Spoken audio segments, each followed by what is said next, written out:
Sabe, a tutela jurisdicional executiva parece um nome complicado, né? Mas no fundo é um dos pilares mais importantes do nosso sistema de justiça. É o que garante que uma decisão do juiz, ou aquele contrato que foi assinado, não fiquem só no papel. A gente vai mergulhar agora em como o Estado entra em campo para transformar um direito que já foi reconhecido em algo, em algo real, concreto. E essa pergunta aqui é o ponto de partida de tudo. Imagina a situação. Depois de toda a batalha, a pessoa ganha o processo. Ótimo. Mas e agora? Como é que se faz a outra parte pagar o que deve ou cumprir o que o juiz mandou? A resposta para esse "e agora" é exatamente a execução. É aí que a coisa acontece.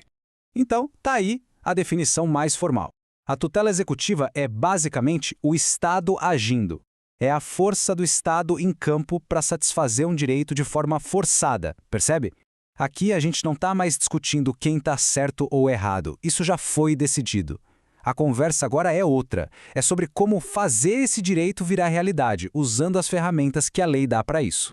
Bom, agora a gente vai entender essa jornada do papel para a realidade. Para a gente sacar como o sistema funciona hoje, é legal dar uma olhadinha para trás, sabe? Porque o caminho para tornar a execução mais rápida e eficiente, nossa, foi um caminho longo, cheio de mudanças bem importantes. E olha só essa linha do tempo, que deixa tudo bem claro. Pensa na frustração. Antes de 2005, a pessoa ganhava uma sentença e tinha que começar um outro processo, do zero, só para conseguir receber. Era um absurdo. A grande revolução mesmo veio em 2005. A execução deixou de ser um processo novo e virou uma fase do processo original. Isso mudou tudo. E aí o Código de 2015 veio e bateu o martelo, consolidou essa ideia, sempre com aquele foco, agilidade e, claro, efetividade. Certo, então, na prática, a execução pode começar por dois caminhos bem diferentes. E entender qual é qual, isso é fundamental. Tudo vai depender do tipo de documento que a gente tem em mãos, da origem daquela prova, da dívida.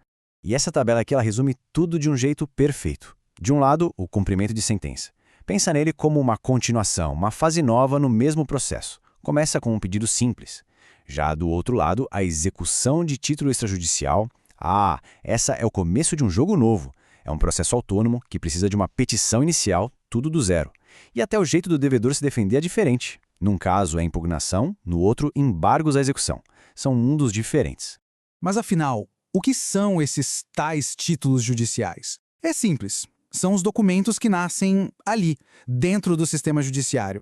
A sentença de um juiz é o exemplo mais óbvio, claro. Mas não é só isso. Uma decisão de um tribunal, um acórdão, ou até mesmo um acordo que as partes fazem e o juiz aprova. Tudo isso é título judicial. E qualquer um deles dá o pontapé inicial para o tal cumprimento de sentença. E os extrajudiciais? Bom, esses são criados fora do fórum, no dia a dia. Mas atenção, a lei dá para eles uma força executiva gigantesca. Sabe aquele cheque que voltou? Uma nota promissória? Ou um contrato de aluguel? Aquele contrato particular assinado pelo devedor e duas testemunhas? Tudo isso é título extrajudicial. A grande vantagem deles é que eles permitem pular toda a fase de discussão e ir direto para o que interessa, a execução. Ok, mas esse processo tudo não é terra de ninguém, né? Não acontece de qualquer jeito. Existem regras muito claras, princípios que guiam tudo. Pensa neles como a bússola que orienta o juiz e as partes o tempo todo. O primeiro princípio é a alma do negócio, a efetividade. Pensa bem, de que adianta ter um direito reconhecido se ele não sai do papel? O objetivo aqui é um só: garantir que o credor receba aquilo a que tem direito. O processo tem que ser uma ferramenta que funciona, que entrega o resultado.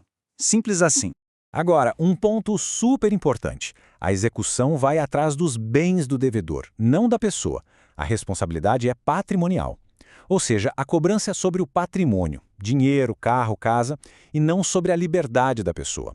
A prisão por dívida no Brasil é uma exceção raríssima que basicamente se aplica só para a dívida de pensão alimentícia, por ser algo essencial para a sobrevivência. E aqui a gente vê o equilíbrio da justiça em ação. O objetivo é pagar o credor? Sim, mas não é para destruir o devedor no processo.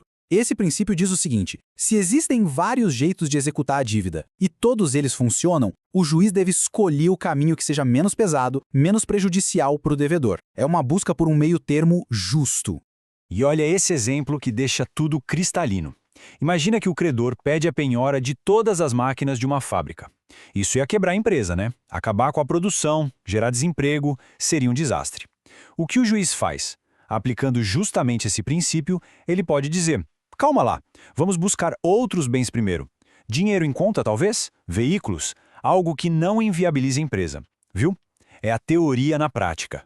E essa aqui é a regra de ouro, o mantra da execução. Nulla executio sine titulo. Ou, em bom português, não existe execução sem um título.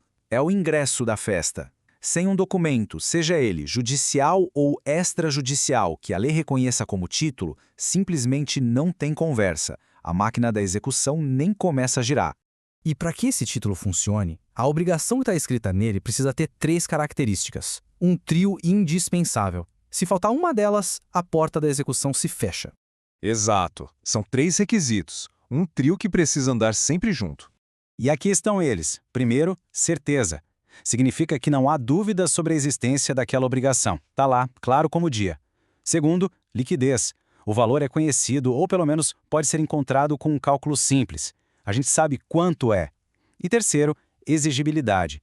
O prazo para pagar já venceu, a condição já foi cumprida, já passou da hora. Se faltar qualquer um desses 3, a execução trava, não vai para frente. Bom, e no final de tudo, o que a gente percebe?